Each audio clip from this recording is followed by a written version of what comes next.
আমরা সবাই আবার অলোক ঠাকুরনের ঘরে ফিরে এলাম।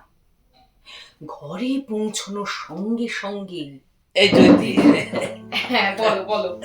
আসলে না তুই প্র্যাকটিস করছিস, কিন্তু হ্যাঁ। এর আগেও আমি তোকে দেখেছি অ্যাকচুয়ালি হ্যাঁ, যে খুব আগ্রহ নিয়ে তুই স্ক্রিপ্টটা দেখছিস। হ্যাঁ, তো আমার খুব আগ্রহ হলো এই কারণে, দেখ একসঙ্গে আমরা অনেকদিন ধরে অনেকগুলো অডিও স্টোরি কাজ করেছি। বেশ কিছু। তো আমরা প্রেমের গল্প করেছি, আবার সাহিত্যের তো অনেক অন্য ধরনের গল্প অনেক, করেছি, ভূতের গল্প করেছি।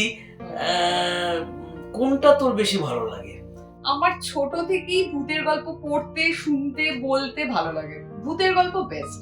সেটা তো বুঝতেই পারছি, কারণ এই যে স্বামী মাসির যে চরিত্রটা তুই অভিনয় করছিস, তাতে প্রেজেন্টে গল্প বলা, আবার ফ্ল্যাশব্যাকে চলে যাওয়া, আবার প্রেজেন্টে ফিরে আসা, আবার এখানে না মানে ব্যাপারটা কি বলতো, গল্পটা না মানে এত সুন্দর, অন্যান্য ভূতের গল্পের মতন তো নয়। তো আমার মনে হয় আমার যেমন পড়তে ভালো লাগছে, কাজটা করতে ভালো লাগছে আমাদের, আপনাদেরও কিন্তু শুনতে দারুণ লাগবে। কি গল্প সেটা শোনার জন্য, সেটা জানার জন্য অবশ্যই শুনুন ত্রৈলোক্যনাথ মুখোপাধ্যায়ের পূজার ভূত।